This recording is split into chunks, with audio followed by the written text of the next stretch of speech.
Well, a very good afternoon from Amalree. It's been a wee while since I was up here. I can't actually remember when I was last here. Seriously. This is the 21st of October, isn't it? Yep. It's Friday. I should have been up earlier when the sun was shining. The clouds lifted beautifully just there about, just the back of 9 o'clock actually, and I thought I should have been up in the glens. It'd just be magnificent seeing the clouds racing out and away with the sun breaking through. But unfortunately, it's clouded over again, so uh, perhaps more rain. I don't know. Certainly, autumn's arriving. I wanted to see the birch tree because it's already lost half its leaves, I noticed, so it will soon be naked for the winter. And like much of the vegetation in front, it's all showing its late autumn colours now.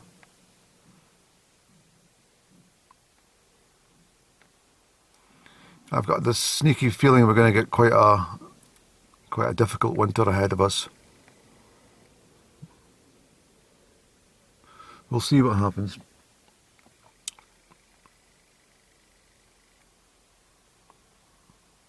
Yeah, perhaps we'll get.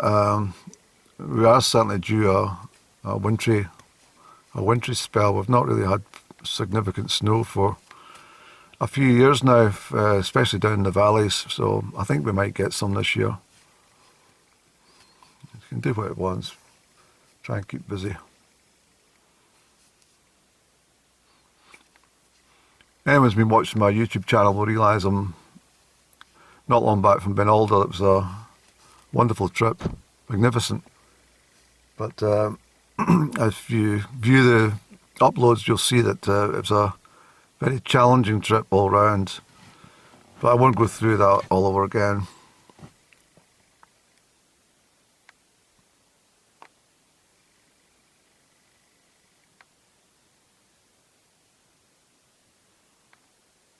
I'm just thinking about. I was just reflecting a wee bit on my old friend up and down. I've not actually.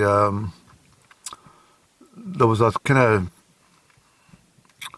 let's say, a bit of an issue regarding some shares that she bought, and she used up the £12,500 I gave her for a garage at her new property. Not a new house, I have to say. It was a Georgian villa, but it was a difference between her having, block work or traditional stone to match up with the villa.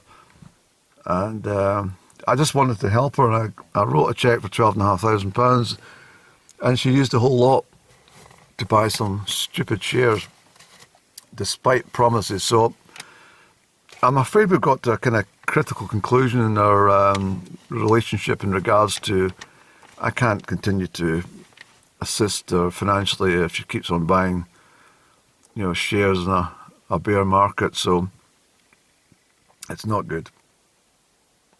But I was thinking about the better times that we did have, and I was certainly thinking along the times where, not long after she returned from Europe, well, she come back to the UK, and she was based down in London, and I had some business to attend to in London, so there was a kind of agreement between us that we'd meet up, and so I arranged to meet her. It was a Friday. I can remember it was a Friday because I was expected home. I was going to fly north, but I decided to cancel everything and meet up with my friend. So I met her at Charing Cross railway station, and we sauntered over to one of my favourite restaurants in London, just off the Strand, not far from Covent Garden Market, actually. And we had a very, very, well, it was absolutely divine.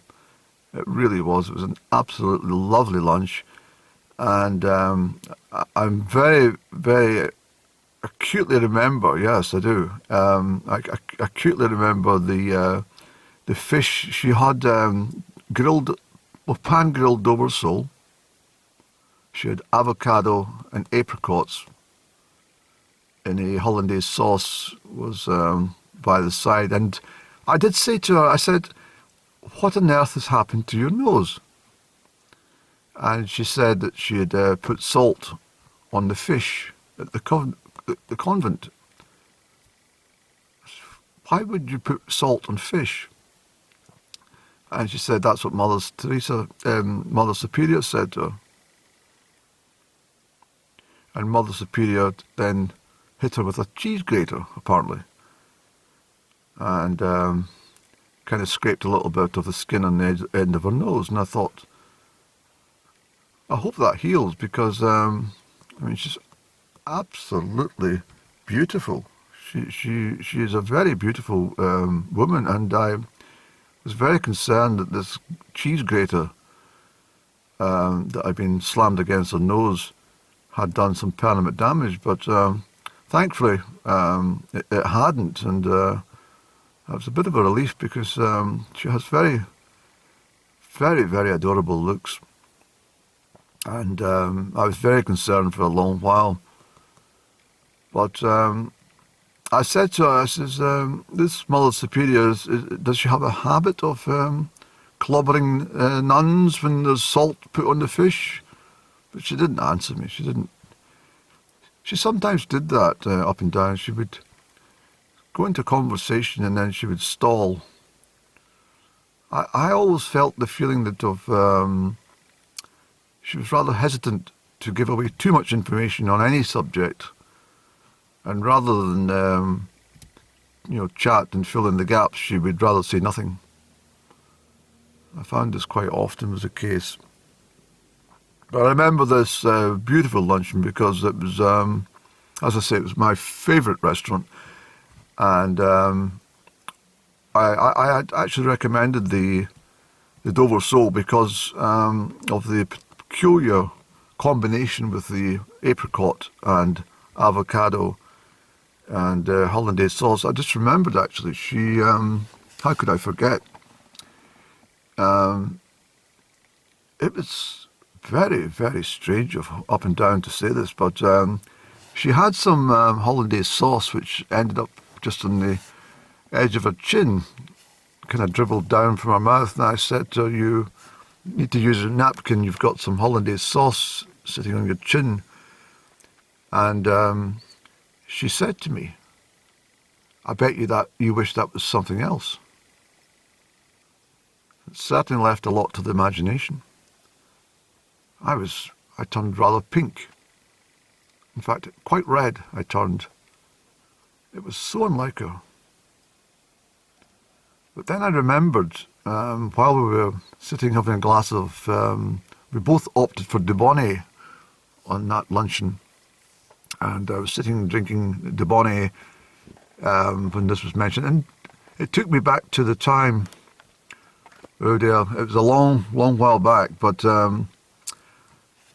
I suppose it was the very first encounter. We would been sitting chatting away, and she had gone to move her legs one way from the other, and oh dear, I caught a glance of her petticoat, and a very white petticoat just below the hem of her skirt, and I could see the yellow stitching. I turned away immediately. I was so embarrassed. I turned away. And I think she was very embarrassed herself because obviously I saw part of her knee as well as the petticoat, and it was a rather quiet, hushed moment for both of us just afterwards, and we both were rather silent and rather embarrassed about the whole affair. But I did build up the courage to say to her on that occasion, I said, "May I ask you, but do you love me?" And she said to me, "No, I don't love you. I hate you. You're a hideous cretin." And that was how being, let me just say, quite complimentary. I mean, Up and Down's a very cultivated person. She's absolutely, as I say, absolutely adorable, but she has very strange mannerisms. And one of those very strange mannerisms is always giving me rotten compliments. I certainly don't think I'm a hideous cretin. She did. Yes, I actually blame her schooling because she's very educated and she speaks very well. But I do feel that the background education for her in the public school arena was, I think, kind of made her a little entitled in life, and she was able, quite at will, to speak down to me on many occasions. Of course, I'm myself is public school educated, but I don't know if the backgrounds to her particular schooling. We were always in a position to, pay compliments in a rather more generous manner. But Up and Down was always, returning back to a luncheon just off the Strand that Friday, many years ago, she told me that she'd asked for a transfer to Madagascar. And I said, what on earth would you like to go to Madagascar for? And she said, to get away from you. Goodness gracious, I said, do you dislike me that much? And she said, yes, I don't like you at all. And I said, well, why do you always come to lunch with me? But again, she didn't answer me. She just sat looking at me. But she's got very beautiful eyes, I have to say. When I recall her eyes, they're very, very inviting. And we rather connect when we look at each other, I have to say. There is a great connection when we look at each other. Very deep. A very deep connection. But she's very rude. I have to say she's very rude. At times she can be quite blunt. I said to her, I says, we're walking from Charing Cross, as I says, let's zip down this way. And I said, why are you always walking behind me or walking in front of me? You're never walking by my side. And she said to me, she said, I think you walk like a penguin, and I don't want to walk alongside a penguin. Do you understand what I mean? She's very, very abrasive in her language. I certainly don't walk like a penguin, but she seemed to feel that way, and she said I embarrassed her to be next to her. So, but still, we're always very welcome in that restaurant, and I do think some of the waiting staff used to think we were some sort of couple, but I'm sure she would have told them otherwise. But I do adore her. And I miss her. But £12,500 is just, it's just ridiculous. Yes, I may well have to, elaborate more on the situation where my £12,500 disappeared, and I do have some footage. I may have to put up with regards to the breakdown in our particular friendship as a result of that final act of betrayal.